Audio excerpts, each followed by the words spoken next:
Kale bantu bange nze muzungu David Kadongo kamo music analyst mbazizayo mu myaka giri egy'emabega tuzeeyo mu vintage. Ebintu bino bye byakolanga music kati nkutte wano tape eno ye tape ya Lady Titi emanyiddwa nga Nsonyiwa Faaza. Tuzeeyo mu kikadde tuli mu kyabavubuka kati kye tugenda okubanga tukola. Tape ye bweto bwe yafaanana Nsonyiwa Faaza. Wobeera ng'olina eyo tape nga wandyetaze okubeera nga tugijjako music osobola okuntuukirira. Kati kino kye kyuma kyaffe kye tuzannyira mu music nga tuteekamu bwe tutyo. Kati wano ebintu bino biri connected ku sound yange nojja n'okoona nkodi.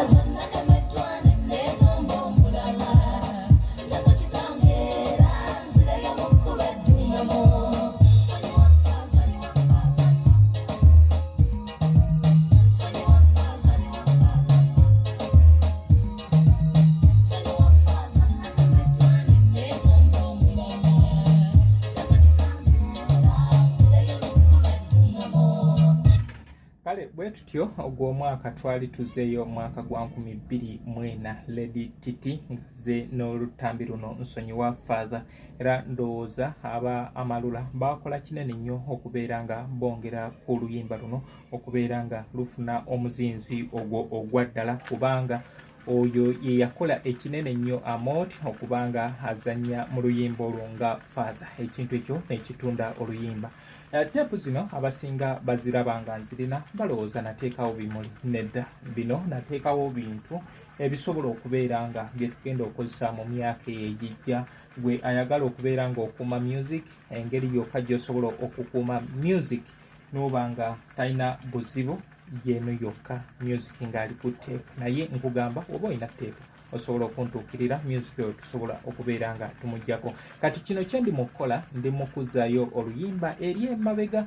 Olwo ndina oluyimba lwenoonya eno nkutte tape ya Halima Namakula emanyiddwa nga Sambagala.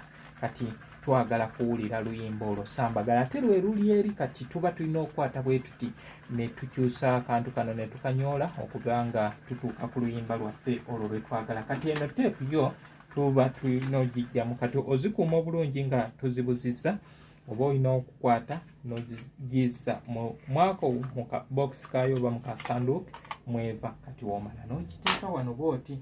So buli w'omaliriza okubeera nga ozannyamu oluyimba oba oteekamu olina okubeera nga ofuna akawero n'osiimuula empisa eno nti obukyafu obuliiko ne buba nga busobola okubeera nga buvaako music waffe n'addamu n'azannya bulungi. Kati eyo tumaliriza tugenda kulaba waliwo eno gwali mwaka ki 1999. Katulabeko ono mu 1999 yatugamba atya mwali luddawa Red Banton omwana w'e Masaka. Kati eno oye Red Banton lwe lutambi lwe noonya mane. Kati tuba tulugjamu ate tunoonyeeyo olutambi naye nga nkugamba nti ensonga esookerako ddala kubanga teweerabira ojjamu bw'oti nkuluza mu keesindi yaalwo. Kati eno yeno Sambagala nsanyuke obwedda gyendi mu kuteekateeka.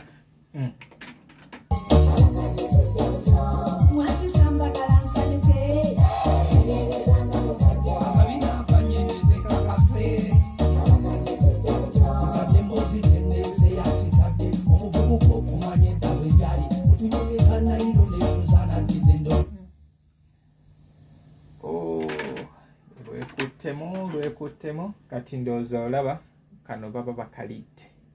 So tuba tulina okatereeza ako ke balidde. Kano ke balidde tuba tulina okatereeza.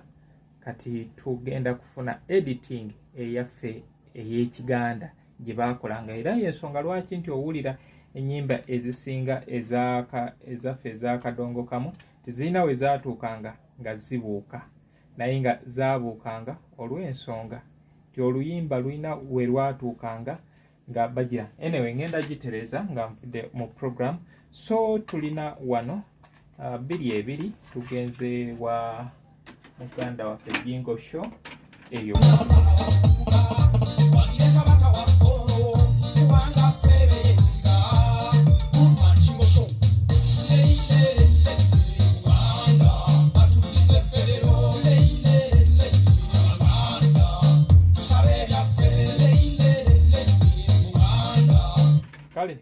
Jingo Show, then wano nalinawo tape era endala nayo weeri togamba nti ndina bali bokka waliwo ono naye alina byatugamba.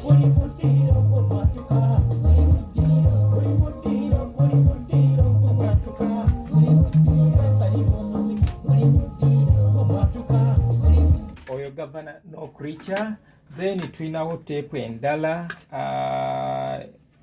endala era gye tusobola okuzannyamuko. Tulina ono mukadde wange alina gye yali agenze ndowooza n'omuggo kataba gumusuuze ono.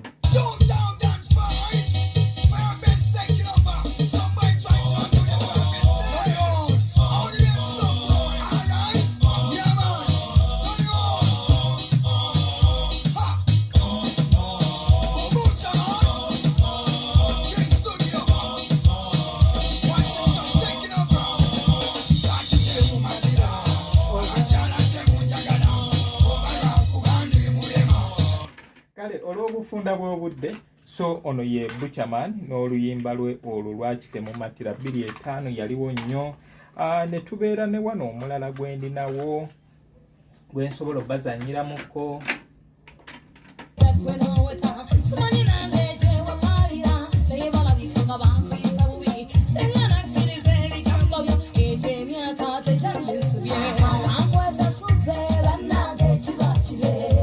Okay, yoyo Lady TT. Simanyi oba akyazirina zino oba ne cover nga akyamanyi butya bwefaanana. Oye Lady TT. Tulina wano omulala gweninawo. Waliwo ono MP Hillary.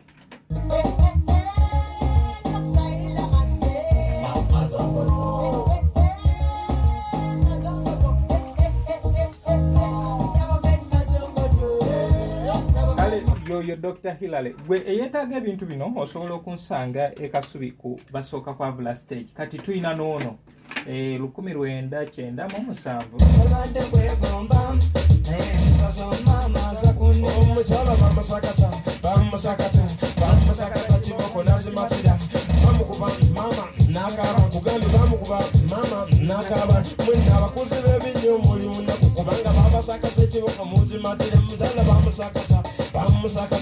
bamusakata chiboko nazimatira bamusakata chiboko nazimatira.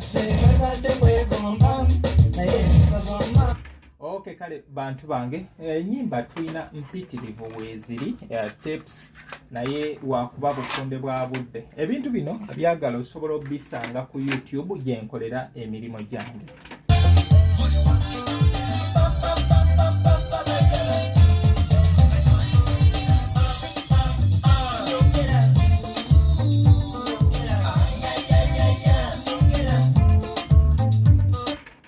Yali Cards Band kwe kwafulumira olutambi lwe bayita makanika wange. Ze muzungu David Kadongo Kamo, music analyst. Mubeere bulungi mweraba. Ayagala ebintu bino ntuukirira ekasubi ku basooka kwa Vula stage.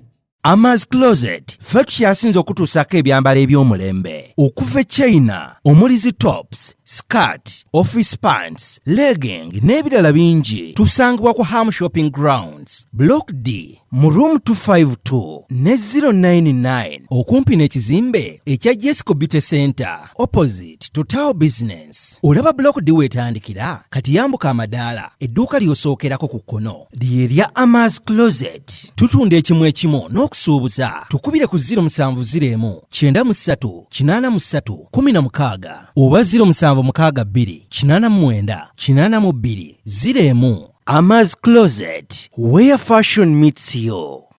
New Subs Fashions tukutuusako ebiteeteeyi kw'ossa abaya, engatto, ensawo z'abakyala, jackets, jeans n'ebirala. Tusangibwa ku Wilson Street ku kizimbe ekya Sunset Arcade ground floor shop number 2. Okututuukako va ku Pioneer Mall otambule ngadda ku Arua Park yisa ekizimbe ekya Wilson 1 oyite ku Health Link Pharmacy. Kati awo weekoma yambuka amadaala gakuyingize ku Sunset Arcade awo ng'otutuuseeko. Engoye zaffe tuzijja China, Egypt, Vietnam n'amawanga amalala. Omukyala omwambazi omulungi ayambala naffe. Yino Chikaya College School essomero eryagulidde erinnya mu kusomesa abaana ate ne bayita ssomero lya Dene Boarding mix y'abawala n'abalenzi senior 1 paka senior 6 balina library science ko ne computer labs byonna bijjudde balina arts ne science subjects co-curricular activities ko ne section y'ebyemikono omuli okusiba enviiri okukanika n'ebirala ebigwa mu kkowe eryo omwana n'ava ku ssomero lino ng'ali self contained kyewuunyisa ensimbi zaabwe ze zijja mu nsawo ya buli muzadde basange Chikaya Bulenga Mitiana Road okumanya bisingawo noti 757 mukaganya emwemu 57. B is a hotel and bar. Tusangibwa Nsago ku lw'Ennakawuka ku lw'empeereza ennungi tukola essaawa 24. Tulina ebifo ebisulwamu nga biyonjo ebiddaabirizibwa buli kadde ebyemizannyo ng'okulaga omupiira okuzannya pool n'ebirala ebbaala ejjudde obulungi emmere ekutuukako mangu paakingi nnungi ate nga security eri gguluggulo okubuukinga n'okumanya ebisingawo kuba ku 070 79 12 04 oba 058 98 77 Asatumunya, you are not easy when you are not at B is a hotel and bar. Come and experience the ultimate in comfort, entertainment and security with B is a hotel and bar. Nsago Nakauka Road. Plan B Records ye studio yokka ekuwa ekiri ku mulembe. Oyagala ku recordinga luyimba ku Plan B Records. Tu recordinga nyimbe z'ekika kyonna nga raga, reggae, kadongo kamu, afrobeat, band music n'ebika bya music byonna eby'enjawulo. Era tukozesa ba producer abalina obukugu. Kati gwalina essomero kwaya naawe omuyimbise kinoomu. Jangu tukolere oluyimba oluli ku mutindo ku miwendo egy'okuteesa. Plan B Records. Kale muntu wange nyongera okwebaza egyo gyonna gy'otuusaako engalo nkutte olutambi luno tusooke tuluwulireko.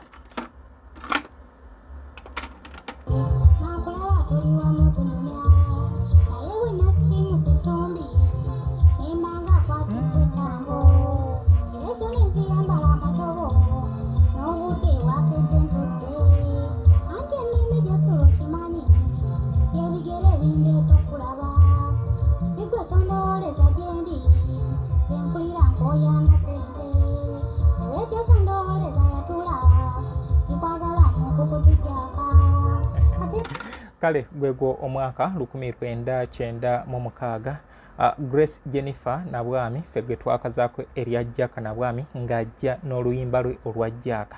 Erinnya lya Jaaka lyalyawo erya Grace ne tumuyita Jack Nabwami. Bwetyo olutambi baluyita muyamba abalwadde. Kizito Zavuga ne Grace Jennifer Nabwami be bakola olutambi luno Kasajja and Sons ye yalufulumya. Kale n'olunaku olwaleero nzize mpise eddakiika era mbayiseeko mu vintage gwe eyeetaaga bino ebyakadongo kamu osobola okunsanga wano e Kasubi ku basooka kwa Vula Stage. Abantu bagamba ebintu bino byaggwayo tebikyakola, ebintu bino gye biri naye oba oliawo mwa ababinoonya oba abaali nabyo mwa ababifiisa. Kale bwetyo kwe kujja abantu otugamba nti ebintu bino tebikyaliyo, naye nze ndowooza mulabye nti mbizannya mbirina wano. Eyeetaaga ennyimba zino osobola okunsanga e Kasubi ku basooka kwa Vula Stage. Enamba weerya mu bbayo 0700 36 0045. Oluyimba luno nduweereza Senga Madina Nakiwala nti munange webale kubeera muntu mulungi. By the way, abantu omukyalo we gyali akya performinga mumuwe emirimu y'omu ku bantu abatankaluubiriza we mwagalira mufuna.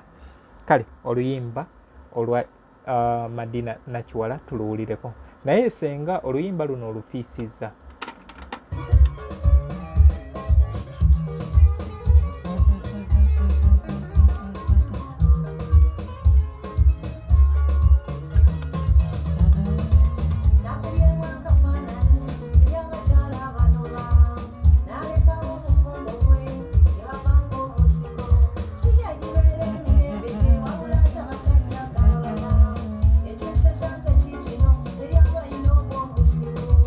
Bali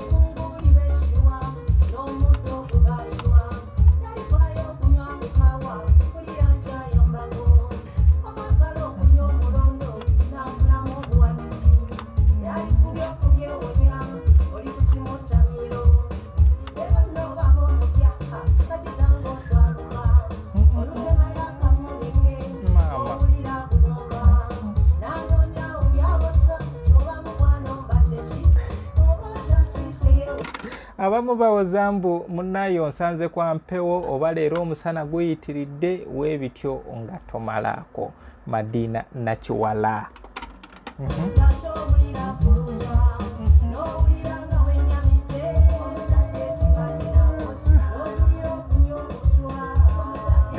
Kituufu abasajja abamu banaye muswaza jenda y'abaami mwenoonye musobole okubanga emirimu munange mugikola bulungi muyite gye muyita nga muleka batenda. Kati katunoonyeeyo olutambi olulala. Waliwo luno okuwasa kuno okumpi noonya luyimba kwaliko oluyimba omusajja omukodo omugenzi Night Nantabaazi.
Bwatyo ye omugenzi Night Nantabaazi yaziikibwa ali ekibuga Butambala. Yoyo muwala w'omugenzi ssenga w'abaana Rosette Nakubulwa. Eyeetaaga ennyimba zino nsanga ekasubi ku basooka kwa Plastage. Oluyimba we weesitula nduterako n'osubi 5 ntandikira ku nnyimba za 15.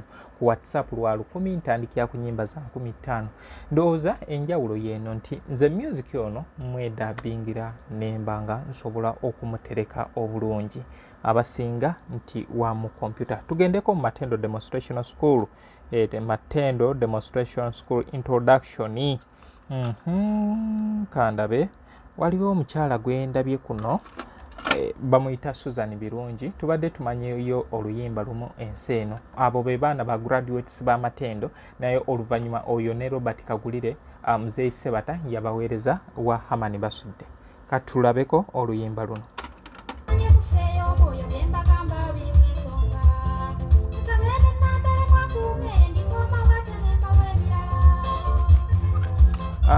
Luno si lwero lwe twagala, luli baluyita empalana Matendo.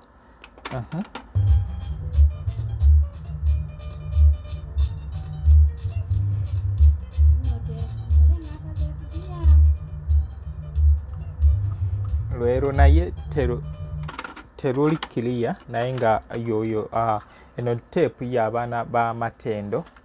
Ajagala osobola oginoonyaako. Susan Birungi abasinga nga bamumanyiiko oluyimba lumu. Kale bwe tutyo tugendeko kansale ngendeko ewaffe e Busoga nayo eriyo abayimbi. Abasoga muliyo kati wano ndize waka banange njirire haaka tuulireko.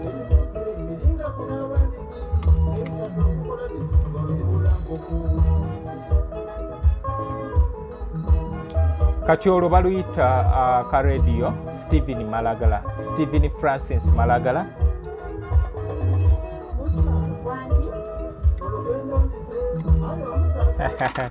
Bwe ntyo music we tuba tuli bamutereka tulina okunoonya wano ne wali tubeere nga tusobola okubeera nga tubifuna. Bino just mbalagako bulazi abyagala osobola obinoonya. Gwalina tape nga oweetaaga tugijjeko music jangu ontuukirire, naye nga mwe abaagala ebyokwambala mugende ku New Subs Fashions basangibwa ku Sunset Arcade eriko Wilson Street. Va ku Pioneer Mall mbuka Wilson 1 then Helesel Link Farmers Tewekoma yambuka amadaala yeyo New Subs. Then twina ne Amaz Closet for Tops and More ensabu twina B is a Hotel and Bar ne tubeera ne Kikaya College and Vocational School.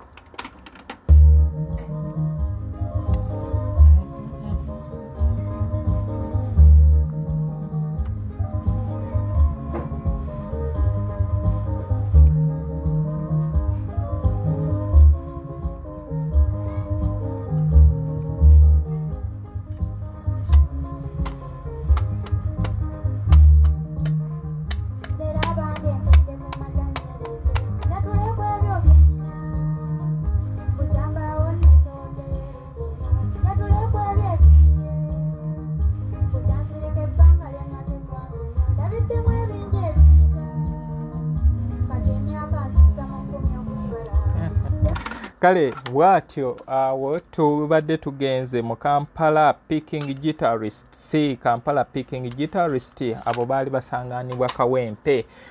Tugenda sala ate tudde ewa Moses Balongo luno olumanyi.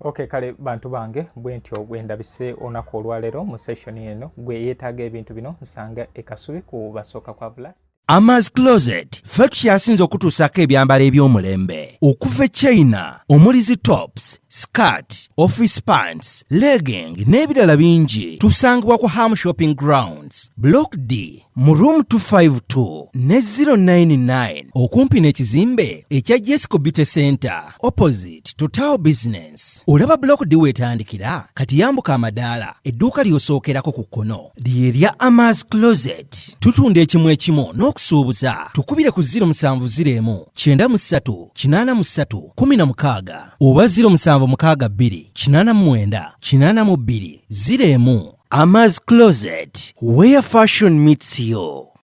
New Subs Fashions tukutuusako ebiteeteeyi kw'ossa abaya, engatto, ensawo z'abakyala, jackets, jeans n'ebirala. Tusangibwa ku Wilson Street ku kizimbe ekya Sunset Arcade ground floor shop number 2. Okututuukako va ku Pioneer Mall otambule ngadda ku Arua Park yisa ekizimbe ekya Wilson 1 oyite ku Health Link Pharmacy. Kati awo weekoma yambuka amadaala gakuyingize ku Sunset Arcade awo ng'otutuuseeko. Engoye zaffe tuzijja China, Egypt, Vietnam n'amawanga amalala. Omukyala omwambazi omulungi ayambala naffe. Yino Chikaya College School essomero eryegulidde erinnya mu kusomesa abaana ate ne bayita. Ssomero lya Dene Boarding mix y'abawala n'abalenzi senior 1 paka senior 6. Balina library, science, kone computer labs byonna bijjudde. Balina arts ne science subjects, co-curricular activities, kone section y'ebyemikono omuli okusiba enviiri, okukanika n'ebirala ebigwa mu kkowe eryo. Omwana n'ava ku ssomero lino ng'ali self contained. Kyewuunyisa ensimbi zaabwe ze zijja mu nsawo ya buli muzadde. Basange Chikaya Bulenga Mitiana Road okumanya ebisingawo noti 757 mukaganya emwemu 57. B is a hotel and bar. Tusangibwa Nsago ku lw'Ennakawuka ku lw'empeereza ennungi tukola essaawa 24. Tulina ebifo ebisulwamu nga biyonjo ebiddaabirizibwa buli kadde, ebyemizannyo ng'okulaga omupiira, okuzannya pool n'ebirala. Ebbaala ejjudde obulungi, emmere ekutuukako mangu, paakingi nnungi ate nga security eri gguluggulo. Okubuukinga n'okumanya ebisingawo kuba ku 0790 79 12 04 oba 058 98 77 34. You are not easy when you are not at B is a hotel and bar. Come and experience the ultimate in comfort, entertainment and security with B is a hotel and bar. Nsago Nakauka Road. Plan B Records ye studio yokka ekuwa ekiri ku mulembe. Oyagala ku recordinga luyimba ku Plan B Records. Tu recordinga nyimbe z'ekika kyonna nga raga, reggae, kadongo kamu, afrobeat, band music n'ebika bya music byonna eby'enjawulo. Era tukozesa ba producer abalina obukugu. Kati gwalina essomero, kwaya, naawe omuyimbise kinoomu. Jangu tukolere oluyimba oluli ku mutindo ku miwendo egy'okuteesa. Plan B Records